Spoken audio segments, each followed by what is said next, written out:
When I first heard about this case, I thought wrongly that it was a simple situation around who has access to the insurance policy during the maintenance period under certain forms of contract. I think we all now know that it's far more complicated than that, and the implications for insurance are far broader. So it's very good, very helpful today to have Richard from Clyde & Co to come and talk to us about the wider implications of this ruling or rulings. So I'll just briefly introduce Richard and what he's talking about and leave him to take on. Before I do that, please add any questions you have in the chat. I will be monitoring those and I'll bring them into the presentation as appropriate. So Richard Butt is a fellow member of the Executive Committee at IMIA, but in his real job, he's a legal director at Clyde & Co, where he's been advising on insurance and reinsurance matters, including coverage disputes, liability defence and subrogated recoveries for over 17 years. He has a particular experience of advising reinsurers in large-scale construction, engineering and energy disputes, including in property damage, business interruption and delay in startup claims, as well as giving more general commercial insurance and reinsurance advice.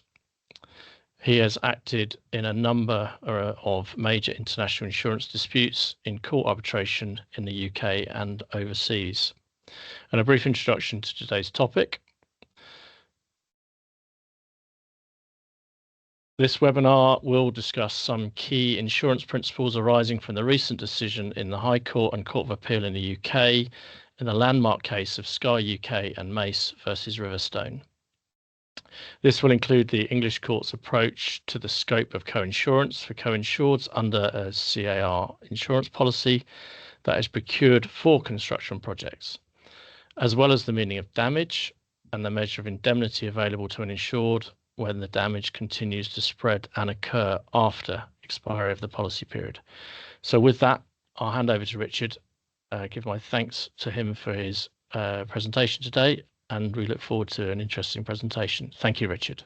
Thank you, Patrick. It's a pleasure to be here, and I'm looking forward to sharing some thoughts on what we have our two important decisions that set out some authoritative guidance on some particularly important questions that are applicable to property insurance on the matters that you just mentioned.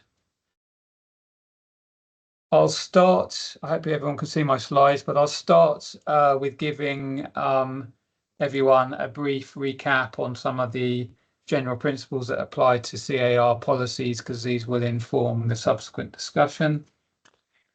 So as we know, it's common in the construction industry for parties to procure insurance protection for loss or damage to the works in the form of a CAR policy.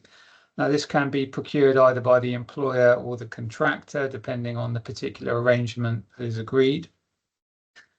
Now, the CAR policy is designed to be the sole avenue or the sole recourse for remedying damage that happens to the works.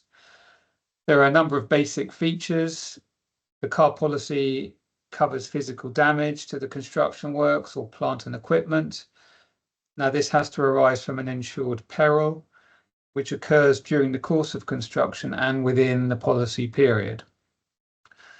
Although most industry standard construction contracts, such as the JCT and NEC, require some form of CAR insurance, there's actually no standard CAR policy wording. And as we know, different insurers will offer varying features and types of cover for their CAR policies.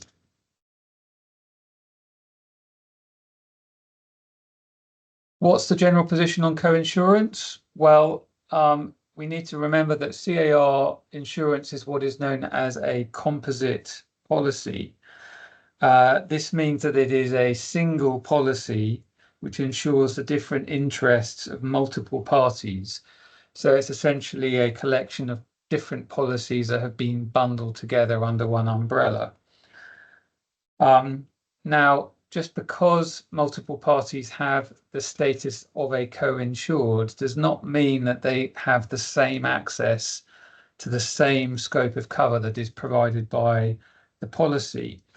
So superficially, you may think that all co-insureds have the same access to what the policy offers, but that's not the case. They don't have the full access, and they, as we'll see later, they will actually only be insured under the CAR policy in respect of their particular rights and interests in the project. The point I make at the third bullet point there is where a third party becomes a co-insured by agreement of the insurer and the principal. So the principal is the party, either the employer or the contractor who arranges the CAR policy. Then the scope of cover the third party enjoys under the policy will depend on the intention of the parties, which will be gathered both from the terms of the policy itself, but primarily the terms of the construction contract. And that is something that's one of the major features to come out of the Sky and Riverstone case, which simply upholds previous authorities on this point anyway. A final point I should mention that another common feature of CAR policies is that the co-insureds are supposed to be immune from being sued by one another or by insurers who are pursuing a subrogation route. Now, the rationale is that, again, the CAR policy is supposed to be the one-stop shop that resolves and deals with the costs of any damage to the works, and it's designed to avoid a proliferation of claims between the co-insureds who are trying to sue each other for causing the damage. Now, this rationale, this regime is often expressly provided for in an express waiver of subrogation clause in the policy, which precludes insurers from pursuing any subrogated claims against co-insureds. So turning to the facts of Sky Mace and Riverstone. So the claim concerned water damage to Sky's global headquarters in West London, which was built in 2014 to 2015. The contractor was Mace, the main contractor, who was appointed under a JCT Design and Build 2011 contract, which was modified and amended, as we'll see. The project included a 16,000-metre roof of glue laminated timber beams, over which 472 cassettes were placed. And it's the largest flat timber roof in Europe. Each cassette contained a vapor control layer in the form of mineral wool insulation. And this is probably more detail than you need, but the roof is what's called a cold roof. So the upper surface is obviously exposed to the outside elements. And that means the warm air rising within the building would come into contact with this cold roof and form condensation. So this vapor control layer is designed to prevent that from happening.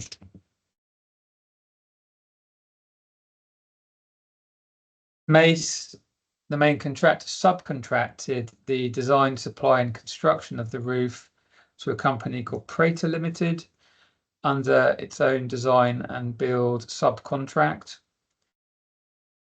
The roof was built, but while awaiting permanent weatherproofing, the cassettes were exposed to substantial rainfall in the depths of an English winter, and there had been no temporary weather protection placed above it.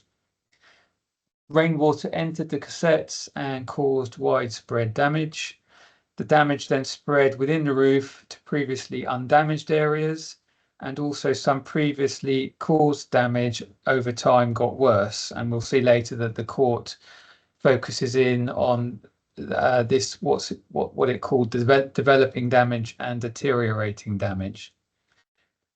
Once rainwater had entered the cassettes, it was unable to dissipate because there was no ventilation in the cassettes.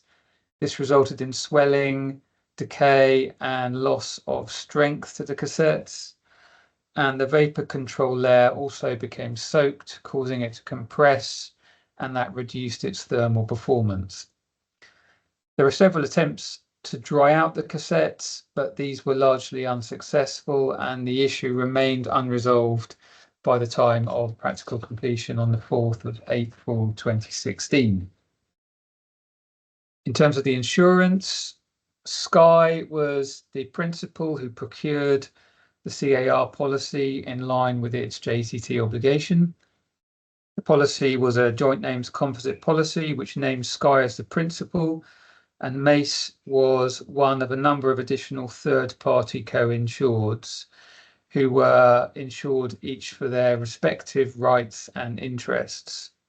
The policy period was 1st of February 2014 to 15 July 2016, and there was a 12-month maintenance period thereafter up until 15th of July 2017.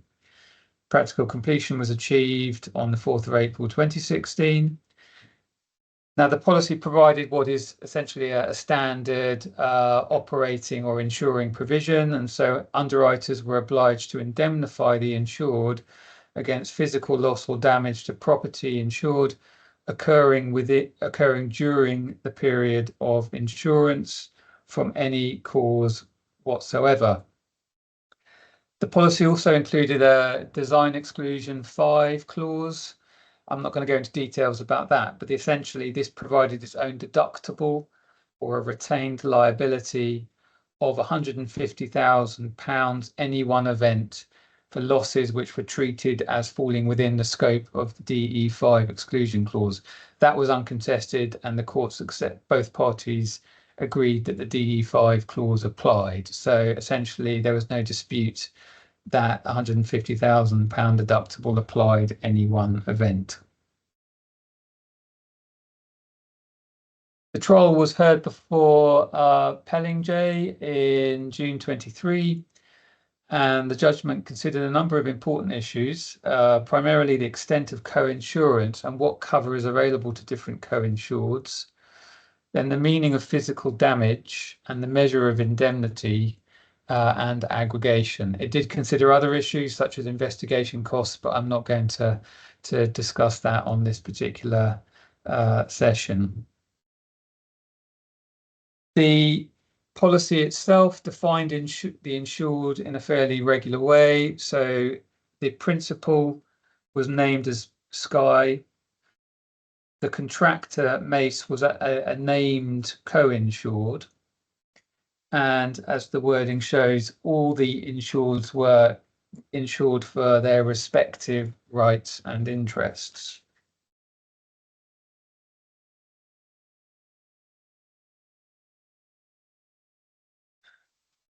So when it came to the dispute and hearing the parties' positions on the co-insurance argument, it was a common ground that Mace was a named insured under the policy. That couldn't be disputed. And it was equally not in dispute that the only contracting party to the policy other than the insurers themselves was Sky. So in terms of the substance of the claim, both Sky and Mace sought indemnity under the policy for the costs for remediating the water damage to the roof. Now, their claims comprised the repair costs for the damage that had occurred during the policy period, but they were also claiming the cost of repairing damage that had developed or further deteriorated after the policy period. The main focus of the judge's decision was on Mace's particular status as a co-insured. It was less contentious who Sky was. Sky was the principal, and there was less of an issue as to what scope of cover it had available to it. But the main issue was what scope of cover Mace had. Now, insurers' contention was that the scope of cover for a third-party insured like Mace depends on the intentions of the parties, which are to be gathered from the terms of the policy, but also primarily from the terms of the construction contract. So under the terms of the construction contract in this case, the parties had agreed that Mace would only be insured or carry the risk of damage which occurred during or prior to or up to the date of practical completion. So our insurers argued that after that date, the intention of the parties was that the risk would transfer from the contractor to Sky as the employer, and Mace would no longer be insured for any loss that occurred after practical completion. So its position, it was more complicated than that. It actually said that for various reasons, Mace had no cover anyway, but it was saying essentially that its insured status and its access to cover was only up until the date of practical completion. Now, Mace didn't accept that. Mace said that actually its cover should be determined by reference to the provisions, should not be determined by reference to the provisions of the construction contract, but simply by reason of what the policy said. And the fact was it was a named insured, and it should therefore have access to the full scope of cover under the policy for the full period of insurance.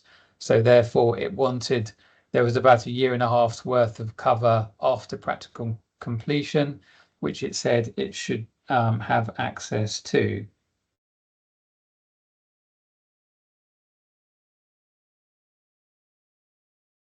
Briefly looking at the terms of the construction contract itself, you can see that this was, as I said, a JCT Design and Build 2011, but it was amended, and there were some material provisions that affected the court's analysis.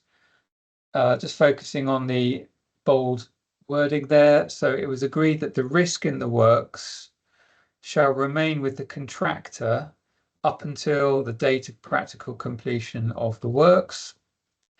And then in terms of possession of the site, it also said that for the purposes of the works insurance, the contractor shall retain possession of the site and the works up to and including the date of issue of the practical completion. So the parties essentially had agreed under the JCT that the risk of damage to the works was to stay and to rest with Mace up until the date of practical completion, upon which the project would then be handed back to the employer, at which point Sky would take over responsibility for any risks of damage to the completed project. So the insurer's position was that the parties' insurance intentions mirrored that allocation of risk that we see in the JCT. And essentially the parties had also intended that Mace would only be insured for damage to the works up until practical completion. And once the site was handed over, Mace would no longer be a co-insured, and only Sky would be insured for damage that happened after that point. So how did the court decide this issue? Well, the court didn't actually have to create any new law or come up with a very surprising decision, and its decision was actually quite consistent with the established authorities in the English courts. It applied the recent decision, the Court of Appeal decision in FM Conway, and essentially the court found with insurers, agreed with them, and it held that in accordance with the previous authorities, the scope of cover that a third party insured enjoys depends on the intention of the parties. A third party can only be insured to the extent that is intended by the contractual or the principal insured, Sky and its insurers. So that begs the question, how is an intention to insure ascertained? Well, here the case law is quite clear that you look at the policy documents, but you also look primarily at the underlying construction contract. So I've highlighted there a couple of authorities, the Boston Fruit case, where it said that for the purposes of ascertaining intention, one may look not only at the policy documents, but also at the contract between the assured and the alleged co-assured, so i.e. the construction contract itself. FM Conway, the judge said at the bottom that the terms of the contract between the insured party govern the extent of the insurance. And now we have the decision in Sky Riverstone itself, which reiterated this view. And it said that the scope of the cover the third party insured enjoys under the policy depends on the intention of the parties to be gathered from the terms of the policy and the terms of any contract. We just looked at the amended version of the JCT contract, and this was persuasive to the judge. And so the court noted that the effect of those clauses meant that the risk and possession of the roof passed from Mace to Sky on practical completion. So the judge found that whether Mace retained any relevant interest after practical completion is a matter to be inferred from the terms of the construction contract, and in my judgment, it did not. It was insured under the policy in respect of its rights and interests. It has no relevant rights or interests after practical completion, other than to the extent that it had continued liability in respect of work done prior to practical completion.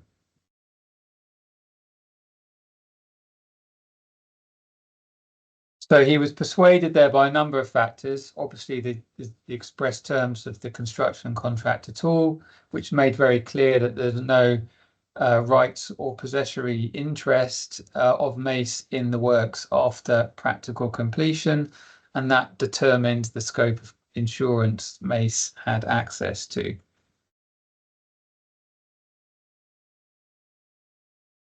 The judge was influenced by, or essentially almost mandated to reach this conclusion by the particular phrase respective rights and interests, which you will recall features in the definition of the insured in the policy.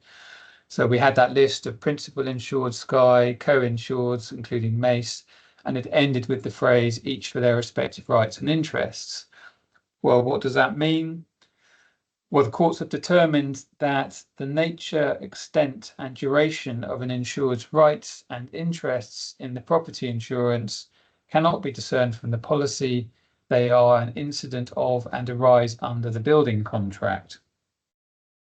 So again, the court concluded that the relationship between Sky and Mace is exclusively contractual, and therefore what rights and interests they have in the project is determined by the construction contract and not by the policy itself. And applying that approach to the facts, the court was confident that the construction contract provided that risk and possession of the roof passed to Sky on practical completion. Mace therefore did not retain any relevant rights or interests in the roof after that time. Therefore, its co-insured status ceased on practical completion, and it couldn't claim for loss or damage under the policy occurring after that point, and only Sky could. So where does that leave the position? Well, the position is consistent with previous authorities, and without belaboring the point, the essential position is that where a third party becomes an insured to a policy, then the scope of cover that third party enjoys isn't determined by the policy wording itself, but by the intention of the contracting parties, which are primarily set out in the construction contract itself. Now, in practical terms, that will require somewhat of a forensic analysis of the construction contract to determine exactly what the parties' intentions were. There will often be express insuring provisions, so the parties agree who is going to obtain insurance and who's going to be covered and for what period. But it's also important to bear in mind what risk allocation or responsibility or liability for damage to the works has been agreed, because that can also have a bearing on the court's understanding of who was going to be liable for what, and who therefore was intended to be insured for what. Just as a matter of practical concern, bear in mind that the construction contract will often be preceded by various memorandums of agreement or heads of terms, all of which can also contain clauses that do relate to what the insurance intentions of the parties are. But the general feature of all this is that cover available to a third party will not extend beyond that which the principal insured has agreed to procure for it, and what the parties to the construction have agreed or intended it shall have. So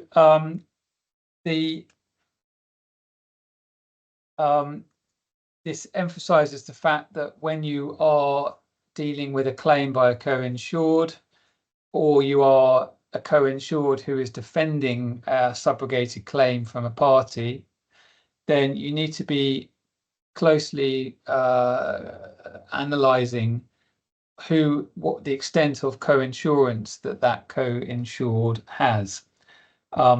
This emphasizes the need that you do need to look at the contractual terms very carefully to see exactly what intention was reached, because that will determine very much what insurance the co-insured will have.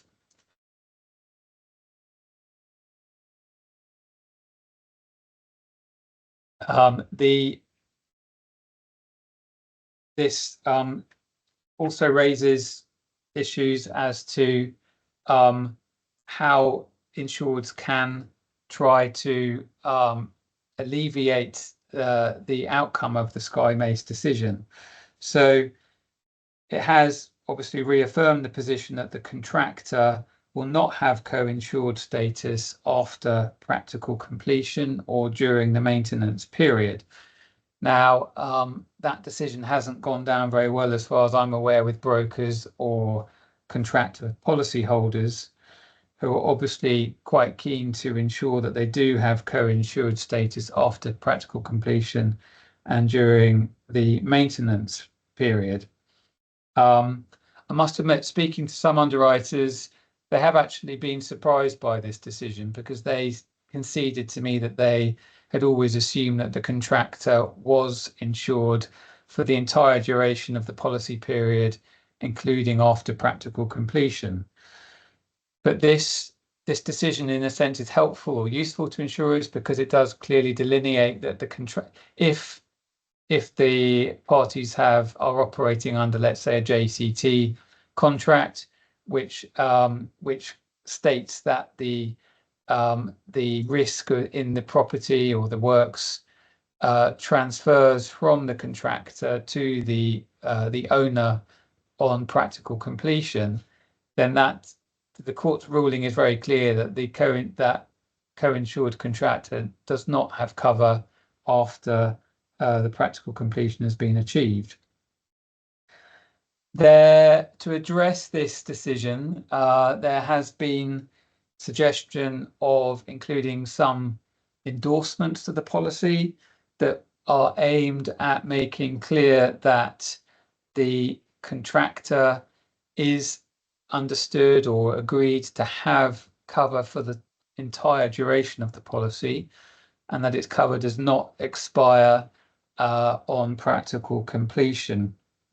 I must admit, from my perspective, I do query how effective these sorts of endorsements could be.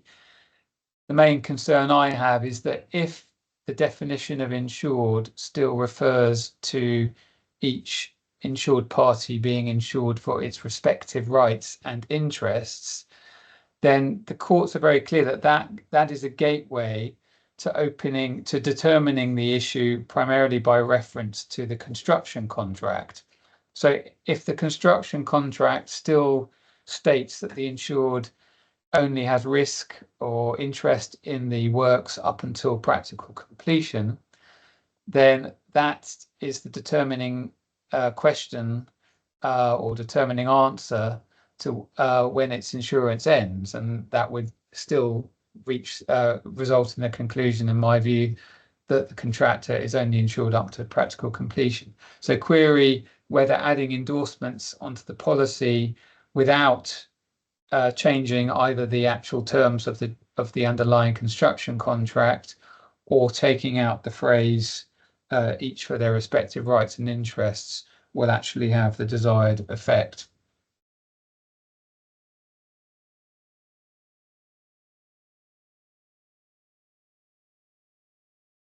Right, so moving on to the second topic. Now, the court had to consider what is the meaning of physical damage, and whether the cassettes simply getting wet was enough to constitute damage. The Insured submitted that the entry of water into the cassettes constituted damage within the meaning of the policy. They relied on the fairly broad interpretation of damage under English case law, which said that damage is any physical alteration that is harmful to the property, even if it's invisible or temporary. Insurers argued to the contrary. They said that wetting of the timber or the cassettes was not of itself damage.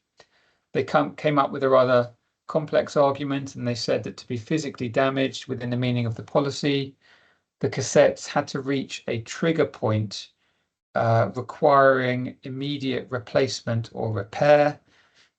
And they said that that trigger point would only occur once the moisture content in the timber reached a level of 25%, which was the point at which any decay or rotting would cause impairment of structural performance or integrity. So insurers said up until that sort of seemingly arbitrary 25% level, they weren't damaged, and the wetting could in fact be cured simply by drying out.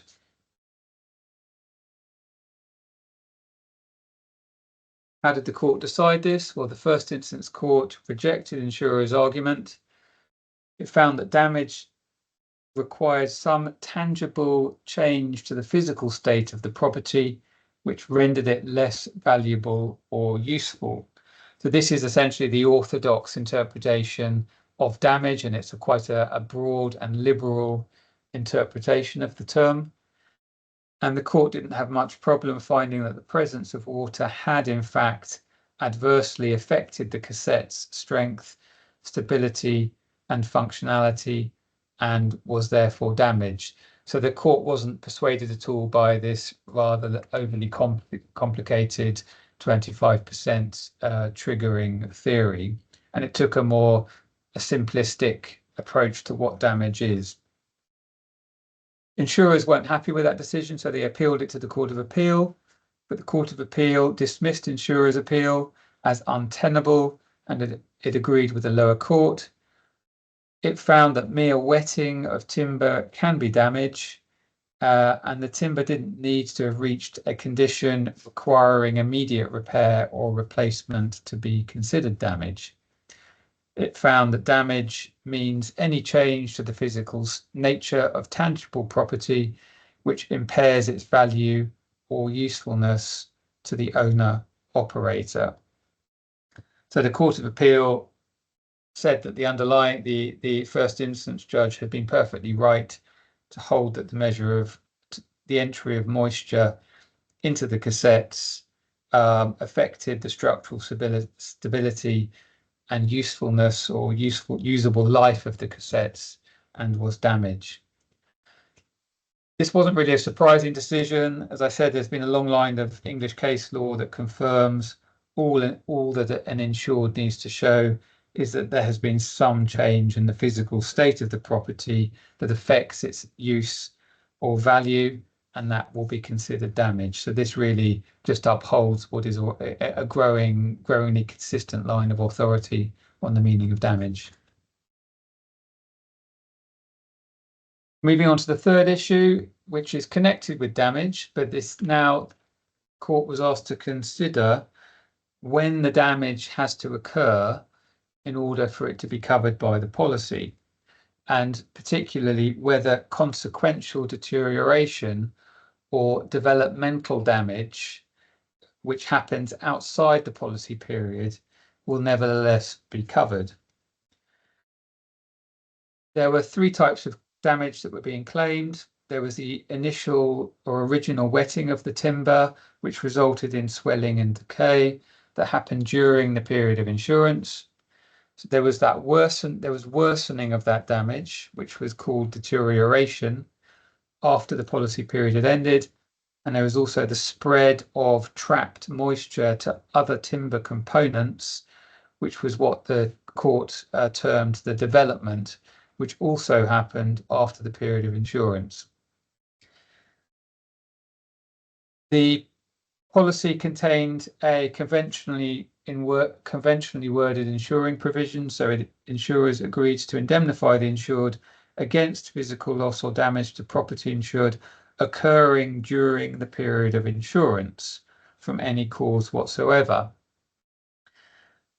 There was also a basis of settlement clause, which the court considered, which read that in settlement of claims under this section, the insurers shall, subject to the terms and conditions of the contract of insurance, indemnify the insured on the basis of the full cost of repairing, reinstating, or replacing property lost or damaged. So that the basis of settlement clause didn't actually specify that the damage had to incur within the period of insurance.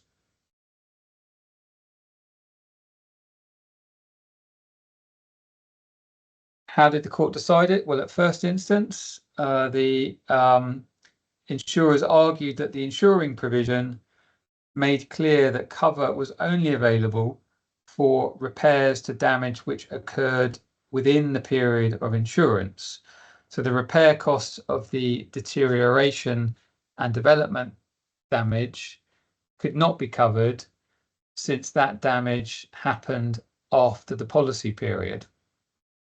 Mace and Sky argued the opposite. They said that the deterioration and development of pre-existing damage after the policy ended was still within the scope of cover that the policy provided.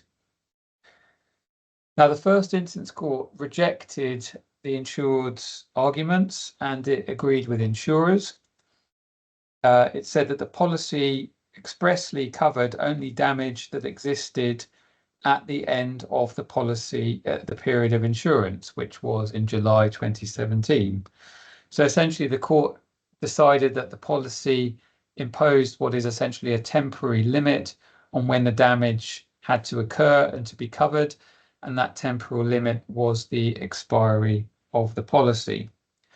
Now, to some extent, the court was only adopting what is a consistent line of authority on this issue.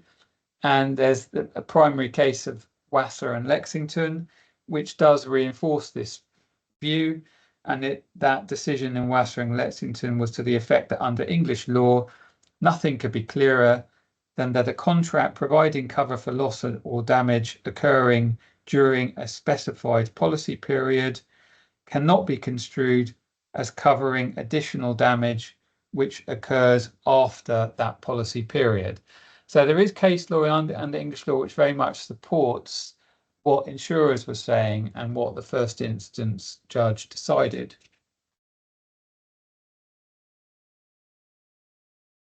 Sky and Mace weren't happy with that, and so they appealed that decision to the Court of Appeal. In this case, the Court of Appeal disagreed with the lower court and agreed with Sky and Mace. Now, it found that the development or deterioration of damage that occurred after the period of insurance was insured or could be insured, provided that it is a foreseeable consequence of the insured damage that happened during the policy period. So essentially, it reached the view that even under a time-limited policy, an insured can recover for developing damage or deteriorating damage, provided it is a consequence or flows from indemnified damage that did happen during the period of insurance. Now, to reach this view, the Court of Appeal had to undertake essentially a back to basics approach and consider ordinary contractual principles and the primary function of insurance. It got into a rather sort of a legal analysis of this, but for your reference, essentially what it concluded was that the nature of property insurance is that the insurer is essentially promising to an insured that no damage will actually happen to the works. This is what we call a legal fiction, but that's the nature of insurance. You are guaranteeing to the policyholder that no damage will happen. So when damage does happen, insurers are at that point technically in breach of this primary obligation to hold the policyholder harmless from any damage. So what happens when insurers are in breach of that obligation? Well, a secondary obligation kicks in, and insurers are now obliged to pay damages for their breach of that primary obligation, and those damages are paid by way of unliquidated damages. So this is all the usual common law principles, which are designed to put the policyholder or the insured in the same position as if the loss had never happened. This will all be subject, this analysis, this measure of indemnity will still be limited by express terms of the policy, so the deductibles, limits, exclusions. So it doesn't give now full cover for all loss, and it will be affected by the express terms of the policy. The Court of Appeal had to explain to insurers that essentially they had confused the concept of damage and damages. So the insuring clause defined or stipulated that damage, they would insure damage to the works, and it was therefore insurers' primary obligation to cover any damage that did happen. But that word damage didn't define insurers' secondary obligation, which was to pay damages or unliquidated damages for the damage which had happened. So this is a somewhat esoteric legal analysis, but this is the approach that the court adopted. This ultimately meant that the cost of rectifying the damage which occurred after the period of insurance was insured, provided it was a foreseeable consequence of the initial damage. Now, the court had no problem in finding that that deterioration and development was indeed just a natural or foreseeable consequence of the initial damage that happened during the policy period. I would say that the Court of Appeal very much adopted what we would say is a commercially reasonable or commercially sensible approach. It's very much consistent with business common sense. And I think, again, speaking to underwriters, they were not surprised, and they again said that they would actually assume that consequential damage, provided it is very much tied into the original insured damage, would be covered anyway. I think from the perspective of an insured, they would very much expect consequent deterioration or developing damage of this nature to be covered, and they would expect insurers to compensate it.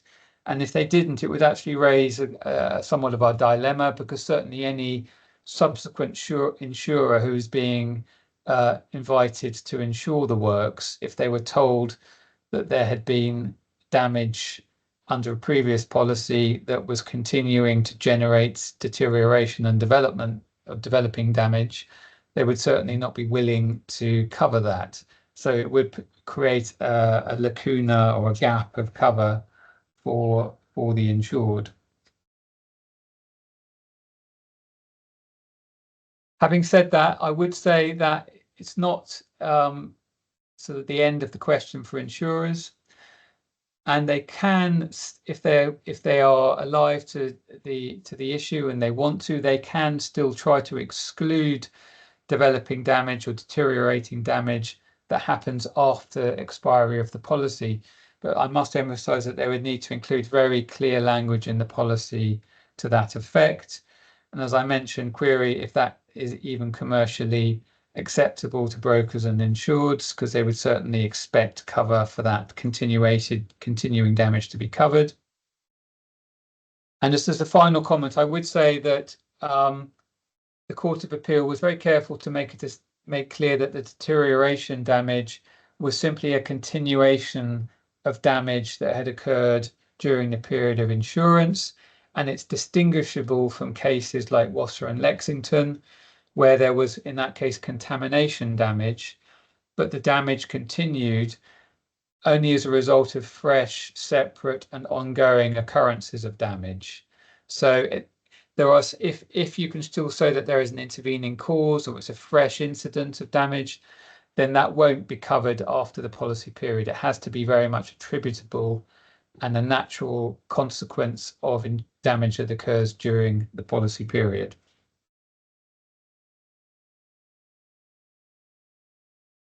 I've got Richard, we've got a couple of questions coming at this point, which I think be relevant to take now, if you don't mind. Firstly, I'd just like ask you just to elaborate slightly on how this part of the ruling would interact with other provisions in the policy, such as, wear and tear, normal upkeep, gradual deterioration, and principles such as, taking due care and attention and acting as a prudent uninsured, those sorts of principles. Perhaps you just expand on that, and then there's a couple of very specific questions to come back on as well, please. Yeah, well, I would say that I wouldn't say. Well, it does throw up the question of, I suppose we're looking at, when I talk about deterioration, we're not talking about deterioration in the common understanding of what is an excluded peril, where it's simply just natural wear and tear deterioration. So the deterioration in this instance was essentially an aggravation of damage that was regarded as insurable physical damage. So it was more a worsening of insured damage rather than being a separate category of wear and tear or deterioration. So, but what it does certainly mean is that I take the point that it does raise concerns that it opens up the scope for policies to be providing a wider category of loss, including potentially straying into areas of natural deterioration, where ordinarily insurers would expect those to be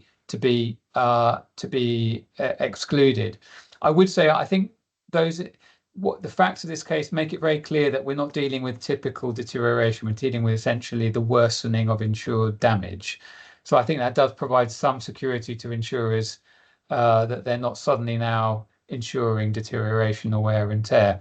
But it definitely heightens the need for insurers to maybe take a fresh look at how they define damage in the policy. Now, it's common for that. In this case, damage wasn't defined. In many cases, damage isn't defined in the all risks insurance. So query whether you want to tighten up the wording of what kind of damage you are agreeing to insure, that whether are you happy just to let it be the default interpretation of damage that the court adopts, or whether do you want to restrict it and limit it, and if so, do you include a tightly worded definition of damage in the policy to exclude these peripheral categories that could be caught up in it? Okay, thank you.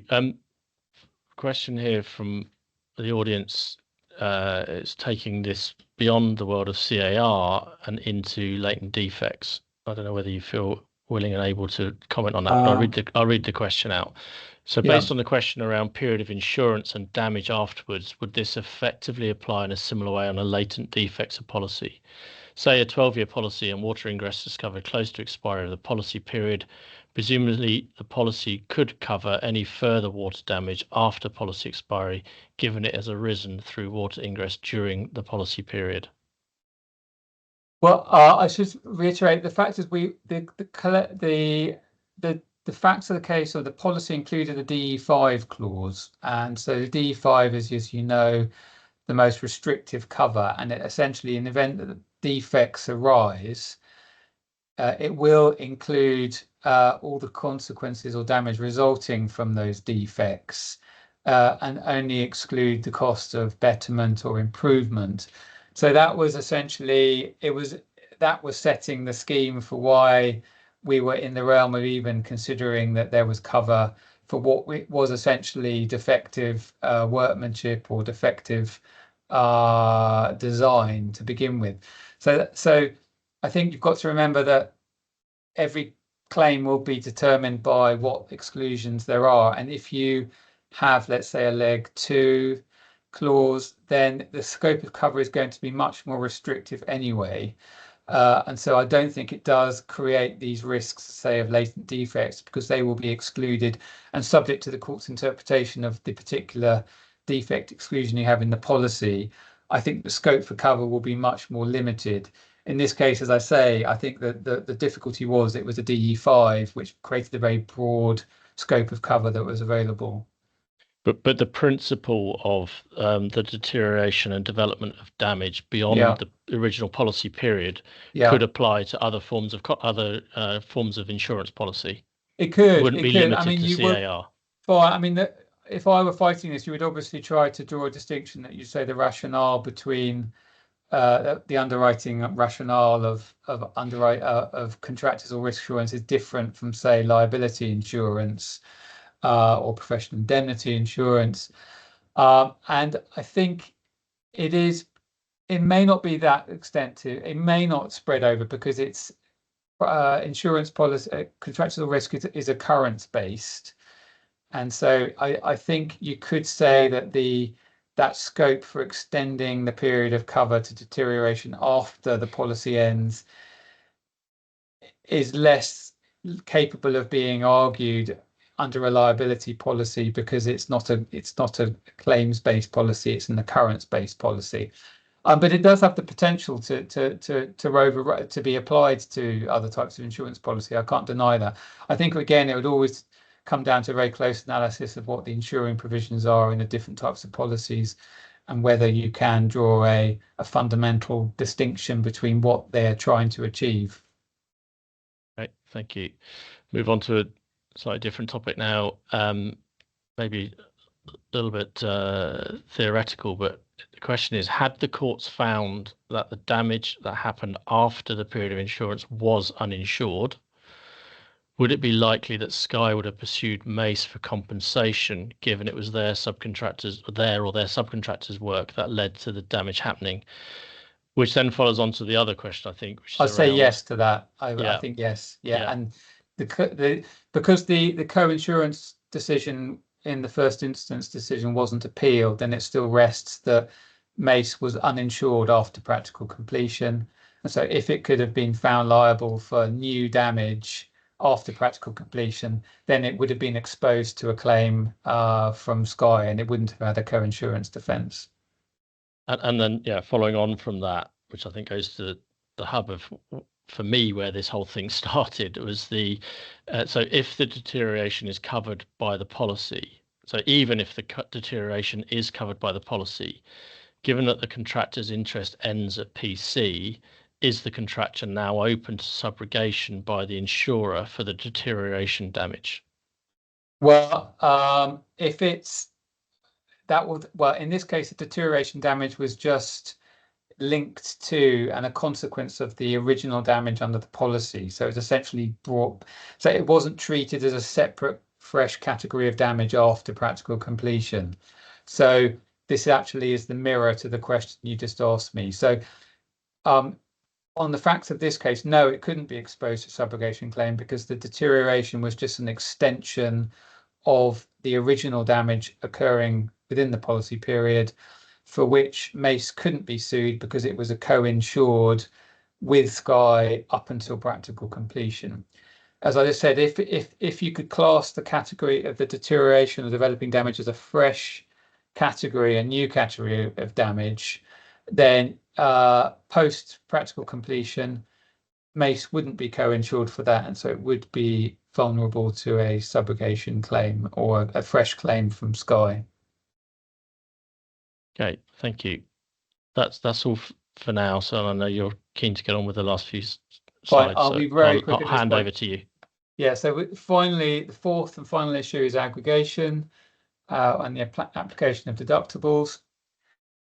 So as you know, many car policies contain aggregating language for the purposes of both loss limits and deductibles, which apply where the loss arises from, or the losses arise from the same or similar cause. Whether losses or deductibles can be aggregated will be dependent on the facts of the case and the policy wording. In this case, it was disputed whether there was only one deductible of £150,000 for any one event. Did that apply to Sky's claim for damage to the roof as a whole, or whether there was a separate deductible of £150,000 that should apply to each damaged cassette? Now, the insureds argued that a single event giving rise to the damage was the failure to specify the use of temporary waterproofing roof structure, and that sole originating cause was responsible for all the damage to the cassettes. So it regarded that decision as the proximate cause of the whole loss, and therefore only one deductible should apply. Insurers argued the opposite. It said that there was no single event that caused all the damage, and that the damage to each cassette was a separate event which attracted a separate deductible. And insurers argued this case with support from the case of Midland and Mainline, which essentially argued that a decision couldn't be a decision can't be an event. Now, this had a massive potential effect on the claim. If insurers were right that a separate deductible applied for each cassette, then it would reduce the claim to almost nothing. Whereas if Mace and Sky were right, then they would, against their £100 million claim, they would only have to pay one deductible of £150,000. Now, at first instance, the judge found that a decision could be an event. So he didn't find that the Midland Mainline case I just mentioned was relevant. He found that the relevant event was the decision not to use temporary waterproofing system when installing the roof, and that had permitted water ingress during construction, and that was the proximate cause of the loss. So the judge accepted the insurer's argument that there had been one event and therefore only one deductible should be paid. This was appealed by insurers to the Court of Appeal, and the Court of Appeal sided with the first instance judge, and it agreed that event refers to the cause of damage and not the damage itself. So here, there's the decision not to use temporary waterproofing over the timber cassettes was the single cause and thus the single event, and therefore only one deductible rather than potentially 472 applied. So just some final takeaway thoughts. We've had some useful questions there. We've already talked about the co-insurance issues before, and the importance, if a contractor wants to know, is worried about what cover it has and whether it has cover under the maintenance period and after practical completion, it needs to be extra cautious and make sure that the underlying construction contract makes that clear, and that the intentions of the parties are made clear that it is to have cover for the full duration of the policy period. Just in terms of damage, really, if the reasoning of the court and it's a liberal and wide interpretation of what damage means is of concern, then it is important that insurers think about including a very tight and restrictive definition of damage in their policies, but query whether that really is commercially feasible and acceptable by the market.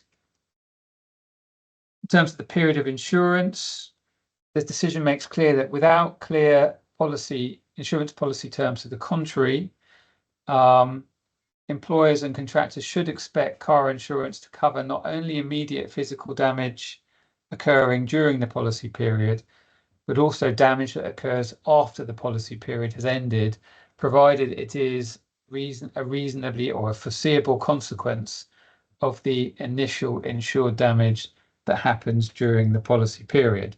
As I said, now the insurers can try to modify the language of their policies, and they may indeed want to review some of their standard exclusion clauses to make sure that they want to exclude any sort of deteriorating or developing damage that happens after the policy period has ended. But if they do that, they need to make sure that their policy language is very clear. And then finally, aggregation. Nothing really unsurprising in the Court of Appeal's decision that an event can be a decision, and it's not necessarily just the damage event itself. But in light of that, again, query whether insurers might want to consider updating their wordings in relation to aggregation or serial loss clauses or serial defect clauses, and to include some clear deductible structures if they do have concerns about the scale of indemnity or the number of deductibles that may be paid or not paid in the event of a loss. So essentially, it always comes down to having a fresh look at the policy wording on these issues to see if it provides the security and protection that insurers want to achieve. With that, Patrick, I think I'll conclude my comments, but obviously happy for any further questions. Yeah, we've got no further questions in the chat, Richard, at this time. I just, if we do have a little bit more time, if people want to pose any more, I just ask the issue around who has cover during the maintenance period arose wholly or partially as a result of the choice of construction contract, the JCT form. Could you comment briefly on other forms, FIDIC, NCE, etc.? Yeah, I didn't have enough time to look at the NEC before this. It's much sort of vaguer in terms of where I think it does provide cover up until maintenance period, including the maintenance period post practical completion. That's my recollection of the NEC. So I don't think it was specifically. It was primarily in the concept of JCT where this concern arose. I think there is less of a concern to a contractor if he is under the NEC. I must say, I say that with slight trepidation that I haven't done a full analysis of the NEC, but it just reinforces the question that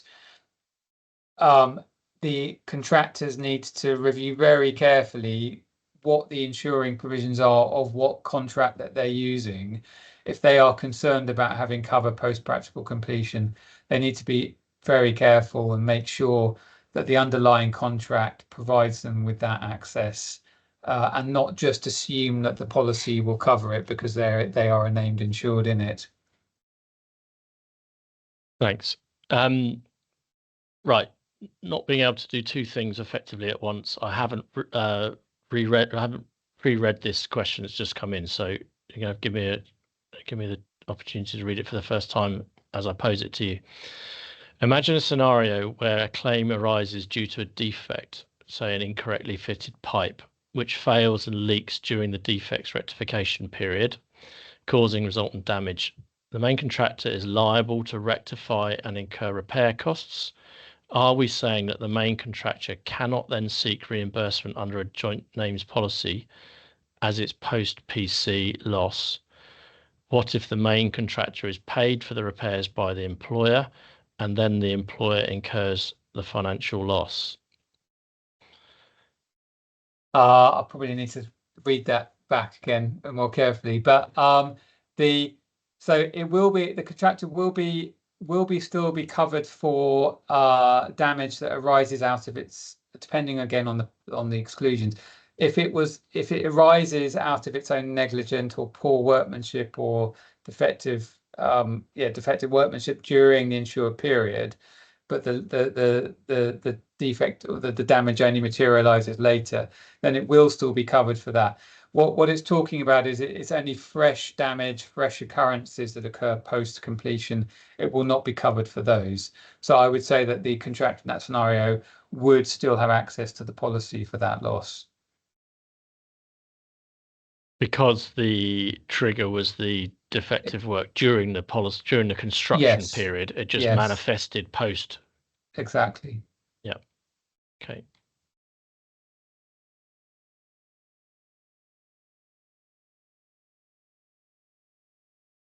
Okay. Don't think we've got any more questions from the audience, unless one's just popped in. Yeah, one's just popped in. Okay. This is coming back to the application deductibles question or topic, Richard. In terms of application of this to other occurrence policies, oh no, sorry, that's me trying to do two things at once and not doing very effectively. I'll just read the question. In terms of application of this to other occurrence policies, I have a scenario where a flooring contractor, on installing the floor, pierced the underfloor heating with a nail. The PL insurer is telling me that as the pipe didn't leak until a year later, it falls outside of their policy and should be the next insurers. So is that about deductibles, did you say? Or... No, it's not. Sorry, I jumped the gun on that. It's not. It's referring to other policy. You talked earlier, you made the distinction about policies triggered on an occurrence basis. Yeah. Well, I mean, again, it depends again what kind of things are excluded. But if that puncturing happened during, if the contractor is an insured party under the CAR policy, if there is one, and if that defect which it created happened during the policy period or up until practical completion, and then only manifested later, I think there would be a reason. I think PL insurers might be right that should be captured by the CAR policy and not by the PL policy.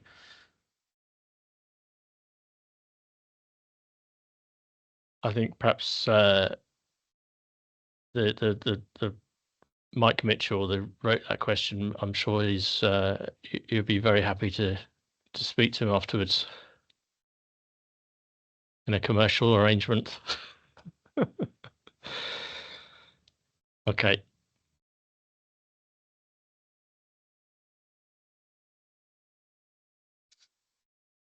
Okay. Just give a couple of minutes if anyone's feverishly typing away.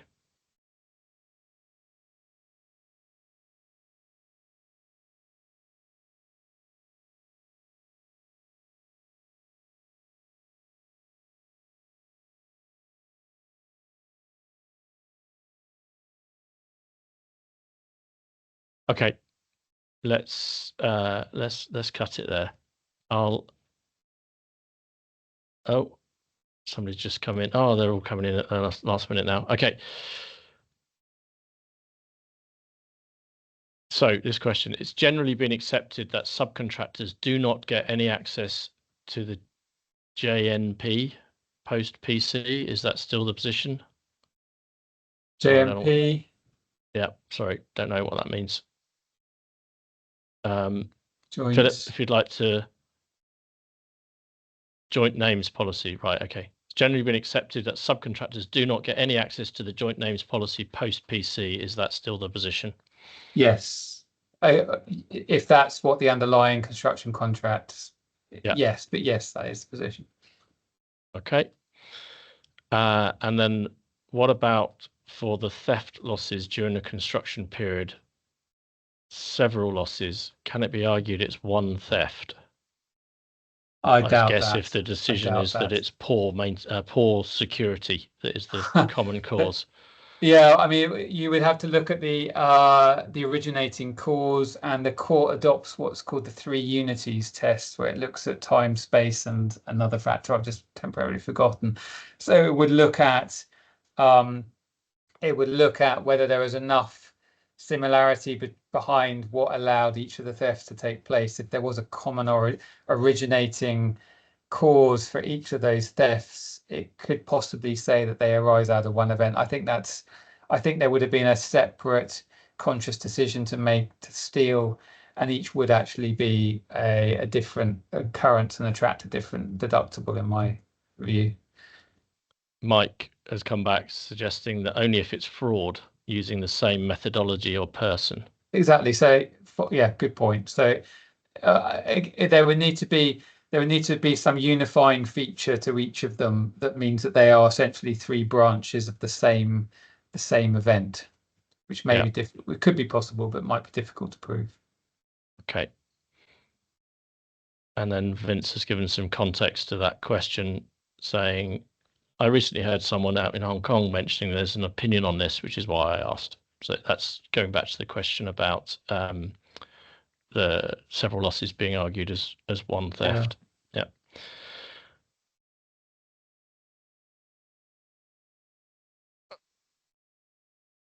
So in this example, it was the same people, same materials stolen over several consecutive days. Right. Well, if it's several consecutive days, I think that's, again, I don't think it's going to meet the unity of time. I think the court would say that those are separate events given the passage of time between them. So there'd be, yeah.